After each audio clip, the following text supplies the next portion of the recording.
1% করে 99% বেঁচে যাওয়ার আশঙ্কা থাকে, ঠিক কিনা? এজন্য আল্লাহ রাব্বুল আলামিন আমাদের শত্রুকে চিনে দিয়েছেন, ইবলিসকে, শয়তানকে। এগুলো লম্বা আলোচনা রয়েছে কোরআনের মধ্যে, এগুলো আজকে আলোচনা করবো না, আরেকদিন সময় করবো ইনশাআল্লাহ। বাকি শয়তান আমরা চিনে রাখি। শয়তান যে ব্যক্তি মানুষদেরকে ওয়াসওয়াসা দিয়ে খারাপ কাজে নিয়ে যাবে, যে ব্যক্তি আল্লাহর বিধানকে লঙ্ঘন করতে বাধ্য করবে, সেই ব্যক্তির শয়তান। শয়তান জিনও হতে পারে, মানুষও হতে পারে।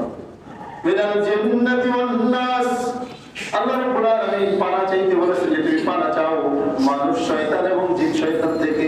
তাহলে মানুষের মধ্যে শয়তান আছে না নাই? আছে। আল্লাহ রাব্বুল আলামিন এজন্য বলতেছেন তুমি পরিপূর্ণরূপে দাখিল হও। মুমিন বলে সম্বোধন করতেছেন যে মুমিন তুমি পরিপূর্ণরূপে ইসলামের মধ্যে দাখিল হও। তার মানে বোঝা যায় শুধুমাত্র আমরা ঈমান এনেছি, শুধুমাত্র ঈমান আনলেই হবে না। নামটি হস্তে আমরা জন্মসূত্রে মুসলমান হয়েছি, এতটুকুই পার পাওয়া যাবে না, এতটুকুই পার পাওয়া যাবে না। কামেল মুমিন হতে হবে, পরিপূর্ণরূপে সার্বিক ক্ষেত্রে আপনার ইসলাম ফলো করতে হবে। যদি তাই করা হয় তাহলেই পরিপূর্ণ মুমিন হতে পারবে। আল্লাহ রাব্বুল আলামিন এর জন্য আমাদের জন্য যে কোরআন দিয়েছেন, যে বিধান দিয়েছেন, এই জীবন আদর্শকে আমাদের জন্য পরিপূর্ণরূপে আমরা আঁকড়ে ধরবো। পারবো তো ইনশাআল্লাহ? যদি কোনো ব্যক্তি এই কোরআন বাদ দিয়ে, ইসলাম বাদ দিয়ে অন্য কোনো জিনিস গ্রহণ করতে যায়, তাহলে ওই ব্যক্তি হবে ক্ষতিগ্রস্তদের অন্তর্ভুক্ত। কিন্তু এই ব্যক্তি আল্লাহর কোনো ক্ষতি করতে পারবে না, কারণ দুনিয়ার মধ্যে, আসমানের মধ্যে, জমিনের মধ্যে যত মাখলুক আছে, সব মাখলুক স্মরণ করে কাকে? আল্লাহকে স্মরণ করে। সর্বদা আল্লাহ তাআলার বিধান তারা মানতে চায়, সর্বদা তারা মেনে চলে। আল্লাহ রাব্বুল আলামিন বলেন আফা গায়রা দীনিল্লাহি ইয়াবগুন, তারা কি আল্লাহর বিধান বাদ দিয়ে অন্য কোন বিধান গ্রহণ করছে নাকি? অন্য কোন মতবাদ, অন্য কোন তন্ত্র মন্ত্র, অন্য কোন ব্যক্তির কথা তারা অনুসরণ করতেছে নাকি? যদি তারা এটা করে তাহলে জেনে রাখো এটা আল্লাহর কোনো ক্ষতি নাই, ক্ষতি যা সব তারই হবে। ওয়ালাহু আসলামা মান ফিস সামাওয়াতি ওয়াল আরদ, আসমান এবং জমিনে যত মাখলুক রয়েছে, সমস্ত মাখলুক আল্লাহ রাব্বুল আলামিনের কাছে মাথা নত করে দিয়েছে। তাওয়ান আও তাওয়ান আও তারহা, যে সবাই সে বুঝুক বা না বুঝুক, বাধ্য বা অবাধ্য যেটাই হোক না কেন, সর্বাবস্থায় সমস্ত মাখলুক কার ইবাদত করে? একমাত্র আল্লাহ রাব্বুল আলামিনের ইবাদত করে। তুমি মানুষ হয়ে যদি অন্য কোন দিন গ্রহণ করতেছো, মনে রাখো তুমি সেখানে গিয়ে ব্যর্থ হয়ে যাবা, সেখানে গিয়ে তুমি ব্যর্থ হয়ে যাও। এজন্য আমাদের জন্য উচিত হলো একমাত্র ইসলামের মধ্যে সমাধান খোঁজা। দুনিয়ার মধ্যে অন্য কোন তন্ত্র, অন্য কোন মতবাদের মধ্যে সমাধান খোঁজা যাবে না। যদি খোঁজা হয় তাহলে এটা আল্লাহ রাব্বুল আলামিন গ্রহণ করবেন না, আপনি ক্ষতিগ্রস্তদের অন্তর্ভুক্ত হয়ে যাবেন। অন্য আয়াতে আল্লাহ বলেন ওয়া মান ইয়াবতাগি গায়রাল ইসলামি দীনান ফালান ইউকবালা মিনহু ওয়া হুয়া ফিল আখিরাতি মিনাল খাসিরিন। রব্বুল আলামিন বলেন যে ব্যক্তি ইসলামকে বাদ দিয়ে, ইসলাম ধর্ম বাদ দিয়ে অন্য কোন ধর্ম গ্রহণ করতে চায়, অন্য কোন ধর্মের প্রতি তার একটু আগ্রহ থাকে, অনুরাগ থাকে, এই ব্যক্তি মনে রাখো ফালাই ইউকবালা মিনহু, তোমার থেকে এইগুলো কিছুই গ্রহণ করা হবে না, তুমি ক্ষতিগ্রস্তদের অন্তর্ভুক্ত হয়ে যাবা। ওয়া ফিল আখিরাতি মিনাল খাসিরিন, সেই ব্যক্তি আখিরাতে চরম ক্ষতিগ্রস্তের মধ্যে পতিত হয়ে যাবে। তাহলে ক্ষতিগ্রস্ত, আখিরাতের ক্ষতিগ্রস্ত কোন ব্যক্তিকে বলা হবে? যে ব্যক্তি জাহান্নামের উপযুক্ত হবে। কথা বলে ঠিক কিনা? এজন্য আমরা ঈমান এনেছি, কালিমা পড়েছি, লা ইলাহা ইল্লাল্লাহ, সবাই পড়ি লা ইলাহা ইল্লাল্লাহ মুহাম্মাদুর রাসূলুল্লাহ। আমরা ঈমান এনেছি, কিন্তু দেখা যায় ঈমান আনার পরও আমরা মুসলমান দাবি করি, নিজেকে মুমিন দাবি করি, আবার নামাজও পড়ি, আবার অনেকে সুদ খায়, আছে না নাই? নামাজও পড়ে অন্যকে ঠকায়, বোনের হক ঠকায়, ভাইকে ঠকায়, বাপ মা বাবার হক সে নষ্ট করে। এইভাবে দুনিয়ার মধ্যে মানুষ নামাজও পড়ে, হজও করে, সবকিছুই করে, আবার সে গাঞ্জাও খায়, আছে না নাই? ভুল বললাম নাকি? নামাজও পড়ে, বারেও যায়, নাইট ক্লাবে যায়, সে মদও খায়, এরকম আছে না নাই? অবশ্যই আছে মুসলমান। এই জন্য মনে রাখতে হবে ইসলাম শুধু কিছু মানবার না, এটার নাম ইসলাম নয়, এটার নাম ঈমান নয়। অন্য আয়াতে আল্লাহ রাব্বুল আলামিন বলেন আফা তুমিনুনা বিবাদিল কিতাব ওয়া তাকফুরুনা বিবাদ, আরে তুমি কি মনে করছো নাকি যে তুমি এই কোরআনের কিছু মানবা না? এটা তো হবে না। আল্লাহ রাব্বুল আলামিন বলেন তুমি কি এটা মনে করছো যে কিছু মানবা আর কিছু মানবা না? এটা করলে তো হবে না। এহুদিদের মধ্যে কিছু মানুষ মুসলমান হওয়ার পরে তারপরেও তারা দেখা যায় যে আপনার ওই তাওরাত তো রহিত হয়ে গেছে। কোরআন আসার পরে পূর্বের সমস্ত কিতাবের বিধিবিধান সব রহিত, সেগুলো আমল করা যাবে না। তখন ইহুদিদের মধ্যে, বনি ইসরায়েলের মধ্যে তারা আমাদের মধ্যে যেন শুক্রবার একটা আমাদের মানে উল্লেখযোগ্য দিন, আমাদের ইবাদত নেই, ইবাদত তো প্রত্যেক দিনই করবো, কিন্তু একটা ফজিলতপূর্ণ দিন হলো কি শুক্রবার, জুমার দিন, ঠিক না? তো বনি ইসরায়েলের মধ্যে তারা শনিবারকে এরকম তারা ইবাদতের জন্য নির্ধারণ করেছিল এবং তাদের জন্য আল্লাহ তাআলার পক্ষ থেকে ফয়সালা হয়েছিল যে তোমরা শনিবার দিনে একটু গুরুত্ব দিয়ে আল্লাহ তাআলার ইবাদত করবা। এজন্য শনিবারের প্রতি তাদের একটা মহব্বত রয়ে গিয়েছিল। ইসলাম গ্রহণ করার পরেও তারপরেও তারা দেখা যায় শনিবারে আলাদাভাবে একটু ইবাদত করে, আলাদাভাবে মর্যাদা দেয়, তাওরাত তিলাওয়াত করতে থাকে, তাওরাতের বিধিবিধানের প্রতি একটু মহব্বত রয়ে গিয়েছে। আল্লাহ রাব্বুল আলামিন আয়াত নাযিল করে দিলেন, ইয়া আইয়ুহাল্লাযীনা আমানু দুখুলু ফিস-সিলমি কাফা, যে তুমি কিছু মানবা কিছু মানবা না তা হবে না, বরং তুমি ইসলামে দাখিল হয়েছো মানে পূর্বে সব কিছু বাদ দিয়ে ইসলামের পরিপূর্ণ বিধিবিধান তুমি মেনে নিবা, পরিপূর্ণ বিধিবিধান মেনে নিবা। ইসলাম গ্রহণ করো নাই, তোমার উপর তো চাপাচাপি নেই।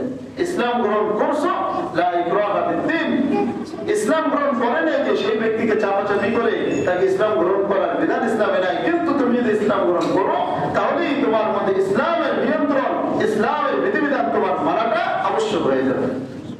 আপনি যেই কোম্পানিতে চাকরি করবেন সেই কোম্পানির যে কিছু রুলস থাকে, এই রুলস যদি আপনি না মানেন তাহলে কি আপনাকে চাকরিতে রাখবে? কিন্তু আমরা কত বড় বোকা, আমরা দুনিয়াবি ক্ষেত্রে আমরা সব কিছু বুঝি যে আমার ওই কাজের মধ্যে যদি আমি হাজিরা না দিই তাহলে ওই কাজটা আমার হাসিল হবে না, হাজিরা না দিলে আমার চাকরি টিকবে না, হাজিরা না দিলে আমাকে স্টুডেন্ট বলা হবে না। কিন্তু আমরা মনে করি শুধুমাত্র ধর্মীয় ক্ষেত্রে অনেক সুদার, ধর্মীয় ক্ষেত্রে মনে করি বছরে একবার নামাজ পড়লে তো আমি মুমিন হয়ে যাব, সপ্তাহে একদিন নামাজ পড়লে তো আমি কামিল মুমিন হয়ে যাব, সপ্তাহে একদিন একটু হাজিরা দিলে হয়তো বা আমাকে জান্নাত দেওয়া হবে। এটা একটা প্রকাশ স্বর্গে বাস করার মতো, ঠিক কিনা? কথাটা কি খারাপ বললাম? এটাই তো আমরা মনে করে থাকি। ধর্মীয় ক্ষেত্রে আমাদের যত সব নেকামি শব্দ এই সব ধর্মীয় ক্ষেত্রে, অন্য কোনো জিনিসের ক্ষেত্রে এরকম নাই। দুনিয়ার একটা মাছও যদি কোনো ব্যক্তি কিনতে যায় তাহলে দেখা যায় সেখানে যাচাই করার পদ্ধতি তাকে বলে দেওয়া লাগে না, সে নিজেই যাচাই করে তার আকলের মাধ্যমে। কথা বলে ঠিক কিনা? শুধুমাত্র ধর্মীয় কোনো বিধিবিধান যদি তার সামনে আসে তখন সে হ্যাঁ এটা তো বুঝি না, অমুকই বলে তমুকই বলে আমরা তো কখন দেখি বা এইগুলো বলবো। এই ধরনের বিষয়ে তখন আমরা পিছিয়ে সরে যাই।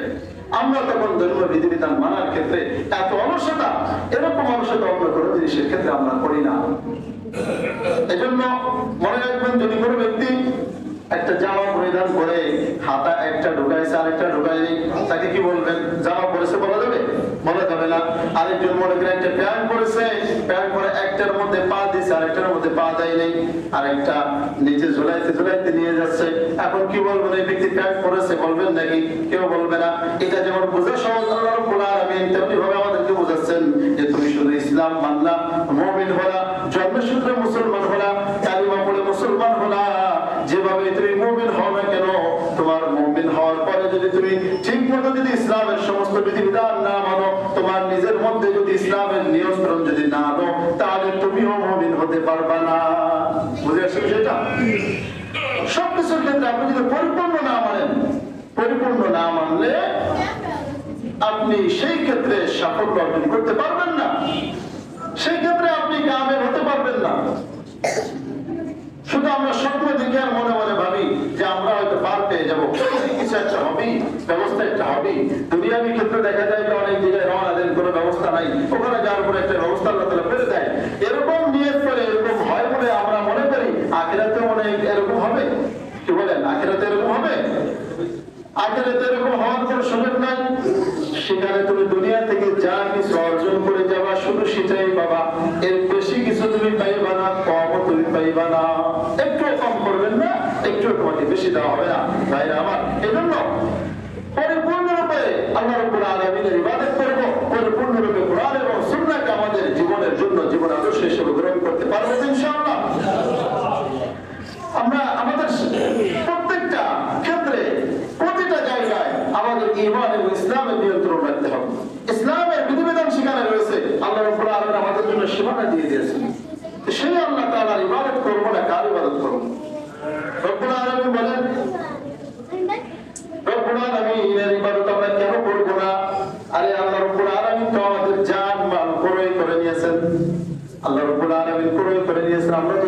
হয়ে গেছে। আল্লাহ তাআলা বলেন ইন্নাল্লাহা ইশতারা মিনাল মুমিনিনা আনফুসাহুম ওয়া আমওয়ালাহুম বিআন্না লাহুমুল জান্নাহ। আল্লাহ তাআলা বলেন নিশ্চয়ই মুমিনদের জন্য আল্লাহ রাব্বুল আলামিন জান্নাতের বিনিময়ে তাদের জান এবং মাল ক্রয় করে নিয়েছেন। জান এবং মাল আমাদের ক্রয় করে দিয়েছেন যিনি তিনি কে? আল্লাহ রাব্বুল আলামিনের জন্য ইবাদত করব কার? একমাত্র আল্লাহ রাব্বুল আলামিনের। এইজন্য সব ক্ষেত্রে আমার সামাজিক জীবন, পারিবারিক জীবন, ব্যক্তিগত জীবন, রাষ্ট্রীয় জীবন, সর্বক্ষেত্রে ইসলামকে আনতে হবে। কিছু কিছু নাস্তিকবাদী যারা তারা বলে যে ইসলাম এগুলো মসজিদে পালন করো, এগুলো তোমার ব্যক্তিগত জিনিস, তুমি এখানে কেন নিয়ে এসেছো, রাষ্ট্রের মধ্যে কেন নিয়ে এসেছো? আরে বোকার দাদারা, যদি ইসলাম যদি তোমরা না মানতে পারো, ইসলামী যদি কোন বিধিবিধান যদি রাষ্ট্রের মধ্যে না থাকে, ওই রাষ্ট্রের মধ্যে যত ধরনের জুলুম অত্যাচার ছাড়া কিছুই হবে না। কথা বলেন ঠিক কিনা? ওই রাষ্ট্রের মধ্যে স্বৈরাচার পয়দা হবে দিন দিন। যতদিন যাক না কেন, যতই পরিবর্তন আপনারা দেখেন না কেন, আমরা এখন মনে করি যে স্বৈরাচার পালিয়ে গেছে, এখন হয়তো আমরা স্বাধীন হয়ে গেছি। না, যতক্ষণ পর্যন্ত মানুষ কোরআনের বিধান মানতে না পারবে, যতদিন পর্যন্ত মানুষ আল্লাহ রাব্বুল আলামিনের বিধিবিধানের সামনে মাথা নত করতে না পারবে, ততদিন পর্যন্ত এক স্বৈরাচার যাবে, আরেক স্বৈরাচার আসবে। কথা বলেন ঠিক কিনা? স্বৈরাচার আর বিদায় হবে না। এজন্য আমার সর্বক্ষেত্রে, জীবনের প্রতিটা ক্ষেত্রে, যখন আপনি প্রত্যেক ব্যক্তি যখন ব্যক্তিগত জীবনে ইসলামকে আনবেন, ইসলামকে ফলো করবেন, তখন ওই জিনিসটা প্রত্যেকে যদি মনে করে যে আমি ইসলামকে ফলো করে চলবো, তাহলে কি ইসলাম কায়েম হতে বাকি থাকবে কোনো জায়গায়? কোনো জায়গায় বাকি থাকবে না। এখানে সবাই যদি মনে করে আমি কথা বলবো না, তাহলে কি কোনো কথা হবে? সবাই চুপ থাকবে। এখানে সবাই মনে করলো আমি কথা বলবো না, আর যে যাই মনে করলো, এরকম যদি নিয়ত করে, তাহলে এখানে কোনো কথা হবে না। ঠিক তেমনি ভাবে আপনি যদি ব্যক্তিগত জীবনে মনে করেন যে আমি আমার ইসলাম আমি মানবো, আমার সর্বক্ষেত্রে আমি ইসলামকে মেনে নেবো, আমার পরিবার চালাবো ইসলামী নিয়ম নীতি অনুযায়ী, সমাজ চালাবো ইসলামী নিয়ম নীতি অনুযায়ী, সর্বক্ষেত্রে যখন প্রতিটা মানুষের মাইন্ড সেট আপ এরকম হয়ে যাবে, তখনই দেখবেন যে সামাজিক ভাবেও, পারিবারিক ভাবেও, রাষ্ট্রীয় ভাবেও, রাজনৈতিক ভাবেও সব জায়গায় ইসলামের রমরমা হবে। কথা বলেন ঠিক কিনা? এই জন্য মুসলমান হয় যিনি শুধুমাত্র ইসলাম গ্রহণ করেছি, ঈমান এনেছি, এটা করলেই হবে না। আল্লাহ রাব্বুল আলামিন আমাদের জানমাল ক্রয় করে নিয়েছেন। এইজন্য এই জানমাল যে কোনো জায়গায় খরচ করা যাবে না। সব জায়গায় খরচ করা যাবে না। জান খরচ করতে হবে একমাত্র আল্লাহর রাস্তায়। জিহাদের ময়দানে আল্লাহ রাব্বুল আলামিনের জন্য জানকে কুরবান করে দিতে হবে। দ্বীনের জন্য জীবনকে বাজি রেখে সামনে চলতে হবে। যে ন্যায় প্রতিষ্ঠার জন্য জীবনকে বাজি রেখে সামনে আগাইতে হবে। কোনো অন্যায়ের পক্ষে যাওয়া যাবে না, বরং ন্যায়ের পক্ষে তোমার থাকতে হবে। আবার দেখা যায় আমাদের সম্পদ আমরা যেখানে মন চায় সেখানে খরচ করতে পারবো না, কারণ এই সম্পদটা কার? জন্য বলেন আল্লাহ। সম্পদটা আল্লাহ। আল্লাহ তাআলা আমাদের দিয়েছেন শুধুমাত্র পাহারা দেওয়ার জন্য। পাহারাদারকে যেমনি ভাবে বলা তুমি পাহারা দেবা, ঠিক আছে, কিন্তু তোমার জন্য একটা তানখা থাকবে, তোমার জন্য একটা ভাতা থাকবে, তুমি এখান থেকে নিতে পারবা। আমরা দুনিয়ার মধ্যে কেমন যেন সামনে আছি যে আমরা যত সম্পদ আমরা দেখি নিজেদের আমার বলে আমরা যে সম্পদ বলে থাকি, এগুলো কিচ্ছুই আমাদের না। আমার তুমি হাদিসের মধ্যে আছে যে তুমি তোমার নিজের বলতে পারবা ওই সম্পদটাকে যেটা তুমি খেয়ে হজম করে ফেলেছো, যেটা তুমি পরিধান করে ফেলেছো সেটা তোমার, আর যেটা তুমি আল্লাহর রাস্তায় খরচ করেছো ওটার ব্যাপারে তুমি নিজের তুমি বলতে পারবা। দুনিয়ার আর যত যা কিছু আছে, আপনার পকেটে টাকার মোছা রয়েছে, টাকার বান্ডিল রয়েছে, আপনি মনে করছেন এটা আমার। এই আমার বলে কোনো লাভ নাই। কথা বলেন, কোন ব্যক্তি কি কবরে যাওয়ার সময় তাকে দেওয়া হয় কোনো একটা বান্ডিল? না, কিছু দেওয়া হয়? বরং তার হাতে যদি কোনো একটা আংটি বা অন্য কোনো জিনিস থেকেও থাকে, তাও মানুষ খুলে রাখে। তার শরীরে কোনো কাপড়ও থাকে না, একটা লুঙ্গিও পর্যন্ত মানুষ কেটে নিয়ে যায়। কথা বলেন ঠিক কিনা? তাহলে আমরা মনে রাখি দুনিয়ার মধ্যে কোনো জিনিসই আমার নয়। এই জন্য আমার আপনার এই সম্পদ আমরা যেগুলো দেখি, এগুলো সব কিছু আল্লাহর খরচ করতে হবে আল্লাহর রাস্তায়। যে কোনো জায়গায় চাঁদা চাইলে দেওয়া যাবে না। গান বাজনা করবে, আপনি চাঁদা চাইলে আপনার কাছে আপনি দিয়ে দিলেন, করা যাবে না। কেউ আপনাকে বলবে এখানে যাত্রা অভিনয় হবে, এখানে টাকা দাও, টাকা দেওয়া যাবে না। আপনার যে কোনো জায়গায় কোনো অন্যায় অবিচারের জন্য যদি টাকা চাওয়া হয়, সেখানে টাকা দেওয়া যাবে না, সেখানে সম্পদ ব্যয় করা যাবে না, কোনোভাবে যাবে না। কারণ এখানে ইসলামের নিয়ন্ত্রণ রয়েছে। ইসলাম আপনাকে পরিপূর্ণ স্বাধীনতা দেয় নাই, একটা নিয়ন্ত্রণের মধ্যে রেখেছে। ইসলাম আপনি দেখবেন আফগানিস্তানের যখন আফগানিস্তান বিজয় হয়ে গেল, তাদের যে খলিফা আমিরকে তার কাছে আমেরিকার একজন সাংবাদিক জিজ্ঞেস করতেছে যে আপনারা এত বোরকা নিয়ে চাপাচাপি করতেছেন বা এই বোরকা পড়তে বলতেছেন, এটা কেন? এটা তো নারীর অধিকার হরণ করা হচ্ছে। তখন তিনি জবাব দিচ্ছেন অন্যভাবে, বলতেছেন তিনি বলেন নাই যে ইসলামের বিধিবিধান এভাবে এগুলো অবশ্যই মানতে হবে, এরকম ভাবে বলেননি। বলছেন একটু সিস্টেম করে, বলতেছে আচ্ছা ঠিক আছে, তোমাদের খ্রিস্টান ধর্মে বা ইউরোপ আমেরিকার মধ্যে কেমন স্বাধীনতা আমাকে বলো। তারপর বলতেছে সেখানে সে এই ব্যক্তি যা ইচ্ছে তাই করতে পারে, যে পড়তে মনে চায় হাফ প্যান্ট পরবে পড়তে পারবে, যে পড়তে চায় সে ফুল প্যান্ট পরবে পড়তে পারবে, মেয়েরা চাইলে আকর্ষণে পড়তে পারে, যে যা পড়তে চায় হ্যাঁ সে পড়তে পারবে, বিক্রি করতে চাইলে সেটাও করতে পারবে, কোনো সমস্যা নেই। তখন বলতেছে যে ঠিক আছে এটা তোমার স্বাধীনতা, কিন্তু সেখানে কি এটা মেনে নেবে যে কোনো একটা মেয়ে কোনো একটা ছেলে পুরোঙ্গা রাস্তায় চলবে, এটা কি মেনে নেবে? বল না, তা তো মেনে নেবে না। কেন মেনে নেবে না? সেটা স্বাধীন। কোন ব্যক্তি যদি উলঙ্গায় চলতে চায় তুমি তাকে বাধা দাও, তাহলে তো তুমি তার স্বাধীনতা হরণ করলাম। না, এটা তো একদমই বেশি নোংরা হয়ে যায়। আমরা তো ওই কথাটাই বলি যে একটা বিধান আছে, একটা নিয়মতান্ত্রিক আছে। তোমার ওখানে যেভাবে একদম উলঙ্গা হয়ে চলার নিয়ম নাই, ঠিক তেমনি ভাবে ইসলামের মধ্যেও তোমার যে নিয়ম রয়েছে বোরকা পরা বা একজন মুমিন নারীর জন্য তার পরিপূর্ণতার ঢেকে রাখার যে বিধান দেওয়া হয়েছে, এটাও তো একটা সিস্টেম দেওয়া হয়েছে। তোমার ওখানে যেমন একদম উলঙ্গা না হয়ে চলার যেমন অধিকার নাই, ঠিক তেমনি ভাবে ইসলামের মধ্যেও কোনো নারী সে তার চেহারা খুলে হাত পা খুলে তার বডি দেখাইয়া মানুষের সামনে চলতে পারবে না। আমরা তো একটা নিয়ম নীতি বলে দিচ্ছি, একটা সিস্টেম বলে দিচ্ছি, তোমাদের ওখানে এতটুকু আমাদের ওখানে এতটুকু, এই তো পার্থক্য। তাহলে তোমাদের ওখানে উলঙ্গা হয়ে চললে যদি সে তাকে বাধা দিলে যদি অধিকার হরণ করা না হয়, তাহলে আমরা বোরকা করতে বললে অধিকার হরণ করা কেন বলো তোমরা?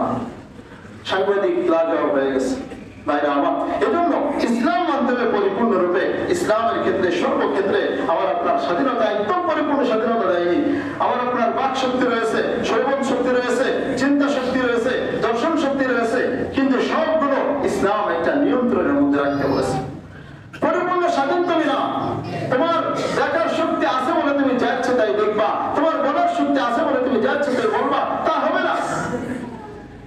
যদি কোনো ব্যক্তি বলে যে আমার বাক স্বাধীনতা আছে, আমি যাচ্ছে তাই বলবো, কিন্তু ইসলাম বলে তোমার কথা বলার শক্তি থাকলেও কিন্তু সবকিছু তুমি মুখে বলতে পারবা না। তুমি অন্যায় কোনো জিনিস মুখে বলতে পারবা না। তোমার ন্যায় জিনিসের ক্ষেত্রে, ইনসাফের ক্ষেত্রে তুমি যত বলে ব্যাপার তোমার স্বাধীনতা, কিন্তু অন্যায়ের ক্ষেত্রে যেটা অন্যায় এই ক্ষেত্রে তোমার কোনো স্বাধীনতা নাই। জবান দিয়েছে আল্লাহ রাব্বুল আলামিন, বাক শক্তি দিয়েছেন। এই বাক শক্তি থাকার কারণে যে আমি স্বাধীন হয়ে গেলাম, এর মানে নয় যে তুমি স্বাধীন হয়ে গেলা, বরং বাক শক্তি দিয়েছে তুমি মিথ্যা বলতে পারবা না। বাক শক্তি দেওয়া হয়েছে তুমি গীবত করতে পারবা। বাক শক্তি দেওয়া হয়েছে তুমি অন্যায় ভাবে কাউকে ধমক দিতে পারবা না। এমনি ভাবে প্রতিটা অন্যায়ের ক্ষেত্রে তোমার জবান চালাইতে পারবা না। শ্রবণ শক্তি আল্লাহ রাব্বুল আলামিন দিয়েছেন। এই শ্রবণ শক্তির মাধ্যমে যে কোনো জিনিস শোনা যাবে না। শ্রবণ শক্তির মাধ্যমেই আপনি, শ্রবণ শক্তি আছে বলেই আপনি গান বাজনা শুনবেন, আপনি পরনারীর কণ্ঠ শুনবেন, এটা কিন্তু চলবে না। আল্লাহ রাব্বুল আলামিন অসংখ্য জায়গায় নিষেধ করেছেন যে তুমি তোমার চক্ষু হেফাজত করো। সূরা নূরের মধ্যে বলেন কুল্লিল মুমিনিনা ইয়াগুদ্দু মিন আবসারিহিম, মুমিনদেরকে আপনি বলে দেন তাদের চক্ষু যেন তারা অবনত রাখে। এরপরে আয়াতে বলেন ওয়াকুল্লিল মুমিনাতি ইয়াগুদ্দুনা মিন আবসারিহিম ওয়া ইয়াহফাযনা ফুরুজাহুম, নারীদেরকে বলে দেন তারাও যেন তাদের চক্ষু অবনত রাখে। আমাদের মধ্যে একটা জিনিস আছে যে মহিলারা মনে করে পুরুষরা তো মহিলাদেরকে দেখতে পারবে না, কিন্তু কোন নারী হয়তো বোরকা পরে হলো আরেকজন পুরুষকে দেখতে পাবে, এরকম মনে করে। এরকম মনে করা ঠিক না ভাই। আপনার পুরো নারীর জন্য প্রমাণের ক্ষেত্রে যতটুকু দরকার ততটুকু কি করা যাবে, চাওয়া যাবে, হ্যাঁ দেখা যাবে, কিন্তু এর মানে এই নয় যে পুরুষ দেখতে পারবে না আর আপনি বোরকা পরে সব দেখবেন, এটার সুযোগ কিন্তু ইসলাম দেয় না। কারণ প্রতিটা মানুষের এই প্রত্যেকটা অঙ্গের একটা কি হয়েছে, জিনা হয়। যখন কোনো মানুষ তার এই চক্ষুকে অন্যায়ভাবে খরচ করে, অন্যায়ভাবে দৃষ্টি দেয়, তার শ্রবণ শক্তিকে যখন অন্যায় জিনিস শোনে, তখন এটা তার চোখের জিনা হয়, কানের জিনা হয়। নবীজি বলেন ফালাইনাইন জিনাহুমা আন-নাজরু, চোখের জিনা হলো নজর দেওয়া, দৃষ্টি দেওয়া, পরনারী দেখা, কোন বেগানা নারীর দিকে দেখা, বাবার চেহারা দেখা, খালাতো বোন মামাতো বোনের চেহারা দেখা, আছে না নাই? আমরা তো মনে করি যে খালাতো বোন আপন বোনের মতো, আমরা মনে করি ফুফাতো বোন আপন বোনের মতো, এই জন্য মা বাবা এটা খেয়াল করে না। দেখা যায় যে পরবর্তীতে যে কোনো দিন অঘটন এই পর্দা বিধান না মানার কারণেই হয়ে থাকে। দেখবেন না আপনারা যে যত বড় এই অঘটন এই যে পালিয়ে চলে যায়, এগুলো কেন হয়? এই পর্দার ভিতর না মানার কারণে ওই আপন ভাই মনে করে বউ তখন বউ হয়ে যায়, আছে না নাই? এই জন্য ভাইরা আমার, সর্বক্ষেত্রে ইসলামকে নিয়ন্ত্রণ করতে হবে। আপনি নামাজ পড়তেছেন কিন্তু আপনার স্ত্রী পর্দা করতেছে না, আপনি নামাজ পড়তেছেন আপনার মেয়ে বেপর্দা হয়ে চলতেছে, আপনি নামাজ পড়তেছেন আবার আপনার ব্যবসার মধ্যে হারাম আছে, হবে না, এরকম হলে চলবে না। পরিপূর্ণরূপে ইসলামের মধ্যে দাখিল হতে হবে। ভাইরা আমার জন্য মনে রাখতে হবে, চিন্তা শক্তির ক্ষেত্রে আল্লাহ রাব্বুল আলামিন আমাদের জন্য নিয়ন্ত্রণ দিয়ে দিয়েছেন। ইসলামের একটা নিয়ন্ত্রণ রয়েছে, আপনারা যা ইচ্ছে তাই চিন্তা করতে পারবেন না, কাউকে ক্ষতি করার চিন্তা করতে পারবেন না, বরং আপনার চিন্তা করতে হবে আল্লাহকে নিয়ে চিন্তা করতে হবে, আল্লাহর সৃষ্টি নিয়ে চিন্তা করতে হবে, আল্লাহর মহত্ব নিয়ে চিন্তা করতে হবে, কোরআন এবং সুন্নাহ নিয়ে চিন্তা গবেষণা করতে হবে। এবং আপনি চিন্তা ভাবনা করতে পারেন দুনিয়ার সমস্ত ইনসাফি জিনিস, ভালো ভালো জিনিসের ক্ষেত্রে আপনি চিন্তা করতে পারবেন, কোন অন্যায় জিনিসের ক্ষেত্রে আপনি চিন্তা করতে পারবেন না। কোন অন্যায় জিনিসের ক্ষেত্রে আপনার চিন্তা শক্তিও নিয়ন্ত্রিত রয়েছে। আপনি যদি আল্লাহর সৃষ্টি নিয়ে চিন্তা করেন তাহলে আপনি হবেন জ্ঞানীদের অন্তর্ভুক্ত। আল্লাহ রাব্বুল আলামিন জ্ঞানীদের পরিচয় দিতে গিয়ে বলেন, ওয়ায়াতাফাক্কারুনা ফি খালকিস সামাওয়াতি ওয়াল আরদ, জ্ঞানী হলো তারা যারা আসমান জমিনের এই পরিবর্তন এই যে সিস্টেম, এই যে সৃষ্টি, এগুলো নিয়ে যারা চিন্তা করে তারাই হলো প্রকৃত জ্ঞানী। কে বলেছেন? আল্লাহ রাব্বুল আলামিন বলেছেন যে জ্ঞানী হলো তারা যারা আল্লাহর সৃষ্টি নিয়ে চিন্তা ভাবনা করে, তারা আল্লাহর মহত্ব বোঝে, আল্লাহর মহত্ব বোঝে। রব্বুল আলামিন মৃত্যুর কথা স্মরণ করার কথা বলেছেন বেশি বেশি। হাদিসের মধ্যে নবী সাল্লাল্লাহু আলাইহি ওয়াসাল্লাম বলেন, আকসিরু যিকরা হাদিমিল লাযাত ইয়ানি আল মাউত, যে তোমরা দুনিয়ার এই যত ভোগ বিলাস তোমরা করতেছো, এই সব ভোগ বিলাস নস্যাৎ করে দেয় যে জিনিস, সেই জিনিস কি বলেন? মৃত্যু। সেই জিনিসকে মৃত্যু, তোমরা মৃত্যুকে বেশি বেশি স্মরণ করো। কোন ব্যক্তি যদি দৈনিক মৃত্যুকে স্মরণ করে তাহলে ওই ব্যক্তির মাধ্যমে কোনো অন্যায় কাজ হতে পারে না, কোনো অন্যায় কাজ হতে পারে না কোনো ব্যক্তি যদি মৃত্যু স্মরণ করে। এজন্য স্মরণ করবো, চিন্তা আমরা করবো মৃত্যুর ব্যাপারে, চিন্তা করবো আল্লাহর সৃষ্টির ব্যাপারে, চিন্তা করবো কোরআন সুন্নাহ নিয়ে গবেষণা করবো, উম্মতের নাজাতের চিন্তা করতে হবে। নবী সাল্লাল্লাহু আলাইহি ওয়াসাল্লাম সারাক্ষণ উম্মতের কিভাবে উম্মত নাজাত পাবে এই নাজাতের চিন্তা করতে হবে। কিভাবে একজন উম্মত ভালো বানানো যায়, কিভাবে আমার এক ভাইকে দিনের কথা আনা যায় সেই চেষ্টায় থাকতে হবে। নবী সাল্লাল্লাহু আলাইহি ওয়াসাল্লাম সর্বদা উম্মতের চিন্তায় থাকতেন, উম্মতি উম্মতি বলে থাকতেন সর্বদা। কিভাবে আমার একজন উম্মত জান্নাতে যেতে পারে, আমার কোন উম্মত যেন জাহান্নামে যেতে না পারে সেই চেষ্টা করতেন। হাদিসের মধ্যে আছে হযরত আয়েশা সিদ্দিকা রাদিয়াল্লাহু আনহা বলেন, ফাকুতু রাসূলুল্লাহ সাল্লাল্লাহু আলাইহি ওয়াসাল্লাম, আমি একদিন নবী সাল্লাল্লাহু আলাইহি ওয়াসাল্লামকে রাতে বেলা আমি পাইতেছিলাম, নবী সাল্লাল্লাহু আলাইহি ওয়াসাল্লামকে খুঁজে পাইতেছিলাম, আমি মনে করেছি তিনি অন্য কোনো স্ত্রীর কাছে গেছেন। তিনি বলেন, খুঁজতে খুঁজতে যখন গিয়ে দেখি ফাইদা হুয়া বিল বাকিয়া, যখন দেখি তিনি জান্নাতুল বাকির কাছে তিনি রয়েছেন। রফা রাসাহু রাফিয়ান ইয়াদাহু, দেখি তিনি আসমানের দিকে হাত উঠিয়ে আল্লাহ রাব্বুল আলামিনের কাছে কাঁদতেছেন আর বলতেছেন, আল্লাহ আমার উম্মতকে তুমি ক্ষমা করে দাও, আমার উম্মতকে তুমি নাজাত দিয়ে দাও, আমার উম্মতকে তুমি জান্নাত দিয়ে দাও, তাদেরকে তুমি জাহান্নাম দিও না। এইভাবে শুধুমাত্র উম্মতের জন্য চিন্তা করতেন। এজন্য আমাদের জন্য উম্মতের জন্য চিন্তা করতে হবে না নাই বলেন? আমাদের জন্য উম্মতের জন্য চিন্তা করতে হবে। এখন তো আর নবী নাই, এখন এই উম্মতের কাজ, উম্মত কিভাবে নাজাত পাবে এই কাজটা সকল মুমিনের উপর আবশ্যক। আমরা মনে করি শুধু আলেম ওলামা আছে তারাই এগুলো করবে, ঠিক না? কিন্তু না, আপনি যতটুকু জানেন ততটুকুই আরেকজন ভাইয়ের কাছে পৌঁছে দেওয়া আপনার দায়িত্ব। আপনি যতটুকু জানেন ততটুকু দাওয়াত দেওয়া আপনার জন্য দায়িত্ব। রাসূল বলেছেন, বাল্লিগু আন্নী ওয়ালাউ আয়া, তুমি একটা আয়াত যদি তুমি জানো, একটা বিষয় যদি তুমি জানো, সেটা তুমি অপর ভাইয়ের কাছে দাওয়াত দাও, অপর ভাইয়ের কাছে পৌঁছে দাও। কিন্তু আমরা বুঝি না, আমরা মনে করি এগুলোর দায়িত্ব হুজুরদের, আর আমরা শুধু টাকা কামাবো আর হুজুররা শুধু বসে বসে কি বয়ান করে বেড়াবে। কিন্তু না ভাই, নবীরা যেহেতু নাই, এই নবীদের দায়িত্ব পুরা জাতির উপর, পুরা উম্মতের উপর এসে গেছে। কিয়ামত পর্যন্ত কোন নবী আসবে না। আনা খাতামুন নবিয়্যিন লা নবিয়্যা বাদি, আমি সর্বশেষ নবী, আমার পরে আর কোন নবী হবে না, আমার পরে আর কোন নবী হবে না। তাহলে দায়িত্ব কাদের? আমাদের। কিয়ামত পর্যন্ত মুসলমান টিকে থাকতে হবে না, মুসলমানদেরকে টিকে রাখার জন্য আমাদের এই দাওয়াতের কাজ করতে হবে, দাওয়াত নিয়ে চিন্তা ভাবনা করতে হবে। ভাইরা আমার, এই জন্য বলতেছিলাম যে ইসলামের সব কিছুর ক্ষেত্রে আপনার নিয়ন্ত্রণ আছে। ইসলামের পক্ষ থেকে আপনার জন্য নিয়ন্ত্রণ দেওয়া হয়েছে। আপনি বলগাহীন স্বাধীনতা আপনাকে দেওয়া হয়নি। আপনি দেখতে পারেন বলে আপনি যা কিছু করবেন, আপনার ক্ষমতা আছে বলে আপনি যা কিছু করবেন, এই সুযোগ নাই। আপনার ক্ষমতা আপনি ভালো কাজে কাটান,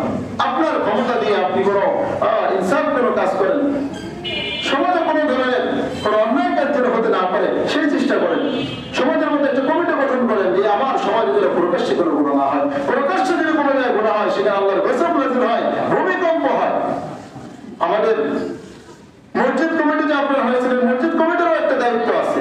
এখান থেকে রায় হবে, যে মসজিদ থেকে রায় হবে যে আমাদের সমাজে যেন কোনো প্রকাশ্য কোনো অন্যায় যেন হতে না পারে। সমাজের মধ্যে থেকে যারা গণ্যমান্য তাদেরকে নিয়ে একটা কমিটি থাকতে হবে। অনেক এলাকায় আছে, অনেক এলাকা হয়ে গেছে যে আমার এই এলাকার মধ্যে কোনো ধরনের কোনো মাইক চলবে না, কোনো গান বাজনা চলবে না। এই এলাকায় ঢুকবা, তুমি যদি বিজ্ঞাপনেরও যদি মাইক হয় তবুও সেই মাইকের মধ্যে গান বাজনা নিয়ে তুমি আমার এরিয়ায় ঢুকতে পারবা না। এরকম বহু জায়গা বাংলাদেশে এরকম মসজিদ থেকে ঘোষণা হয়ে গেছে, তারা মানতেও বাধ্য হয়েছে, তারা মেনে নিয়েছে। অতএব মুসলমান ভাই আমার, ইসলাম আমাদের পরিপূর্ণরূপে মানতে হবে। কিছু মানলাম আর কিছু মানলাম না, হবে না, কামেল মুমিন হওয়া যাবে না। নবী সাল্লাল্লাহু আলাইহি ওয়াসাল্লাম কিসের জন্য আমাদেরকে তিনি এত মেহনত করছেন কেন, এত কষ্ট সহ্য করছেন কেন? আমরা যেন শান্তিতে থাকতে পারি, আমরা যেন জান্নাতে যেতে পারি। কিন্তু আমরা বোকা, আমরা আমাদেরকে যতই নিষেধ করা হয় ততই আমরা দেখা যায় গুনাহের দিকে যারা অবৈধতার ভিতরে আমরা দৌড়াতে থাকি। এজন্য ইসলাম মানব পরিপূর্ণভাবে প্রতিটা ক্ষেত্রে আপনার ইসলাম মানতে হবে। আপনি ব্যবসা করবেন, আপনার ব্যবসার ক্ষেত্রে ইসলামের বিধানকে আপনি আগে তাই দেখবেন, তারপরে আপনি ব্যবসা শুরু করবেন। আপনি চাকরি করেন, চাকরির মধ্যে কি বিধান রয়েছে সেটা আপনি মানবেন। আপনি যেই কাজ করেন না কেন, প্রত্যেকটা কাজের ক্ষেত্রে আল্লাহ রাব্বুল আলামিনের পক্ষ থেকে বিধিবিধান দেওয়া রয়েছে। আমাদের শুধু জানার কমতি, আমরা শুধু জানি না, চেষ্টা করি না, শিখিও না, যার কারণে দেখা যায় যে আমরা এই যে এত বয়ানটার করি, এত বয়ানের কোনো তাসির পড়ে না। কারণ কি? কারণ হলো যে আমরা এগুলো আগ্রহ করে শুনি না, শিখার নিয়েতে শুনি না, আমলের নিয়েতে শুনি না, যার কারণে দেখা যায় যে আমরা এক কান দিয়ে শুনি আর এক কান দিয়ে বের হয়ে যাই।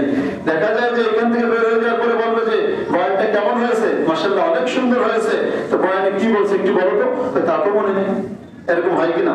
তো যা বলি এগুলো মনে রাখবেন, মুখস্থ রাখবেন ইনশাআল্লাহ, এবং আমার আপনার প্রতিটা ক্ষেত্রে এই ইসলাম, ঈমানকে নিয়ন্ত্রণ করার চেষ্টা করবেন ইনশাআল্লাহ।